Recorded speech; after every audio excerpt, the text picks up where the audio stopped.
हन्नान साहब की जो तकारीर रही, बेहतरीन काम करी। अब उनके दिल में क्या है, आइए हम बात करते हैं साहब। सबसे पहले कि मैं आपको मुबारकबाद तो दूंगा ही दूंगा, और दूसरी बात यह है कि ख़ास तौर पे यूथ के जहन को आपने जो चेंज किया अपने तकारीर के ज़रिए, आपको कैसा लगा?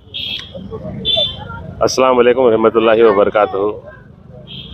मैं अल्लाह रब्बुल इज़्ज़त का मैं शुक्रिया अदा करता हूँ, और मेरे सदर मोहतरम बैरिस्टर असदुद्दीन अवैसी साहब का और अकबरुद्दीन अवैसी साहब का, क्योंकि इस मरतबा मुझे बहैसियत एक इलेक्शन इंचार्ज बनाकर बहादुरपुरा कॉन्स्टिट्यूंसी में मुझे बनाया था। तो उसको एक बड़ी जिम्मेदारी समझते हुए हमारे उम्मीदवार मोहम्मद मुबीन साहब के शाना बाशाना रहकर, कि मेरी पूरी जिम्मेदारी थी कि उनके साथ में रहकर उनकी मुहिम में पूरा शामिल हो, और मेरे इस बहादुरपुरा हल्के के नौजवानों से, मेरे बुज़ुर्गों से, मेरी पर्दानशीन माँ और बहनों से मैं अदबन गुजारिश करता रहा कि क्योंकि हमको ये इलेक्शन एक भारी अक्सरियत से जिताना है, क्योंकि ये एक सेमीफाइनल है 2024 का जो पार्लियामेंट्री इलेक्शन के दौरान में।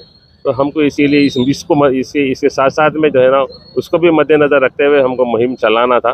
तो इसीलिए हम लोगों ने ज़ोर शोर से इसके लिए हमारे मजलिस इत्तेहाद मुस्लिमीन के सदर और मोतमदीन एक्टिव मेंबर्स रहने दो, मजलिस इत्तेहाद मुस्लिमीन के चाहने वाले और बहादुरपुरा हल्के के राय दहिंदगान ने बड़ी जोश खरोश के साथ में अल्हम्दुलिल्लाह इस इलेक्शन की मुहिम में शामिल हुए।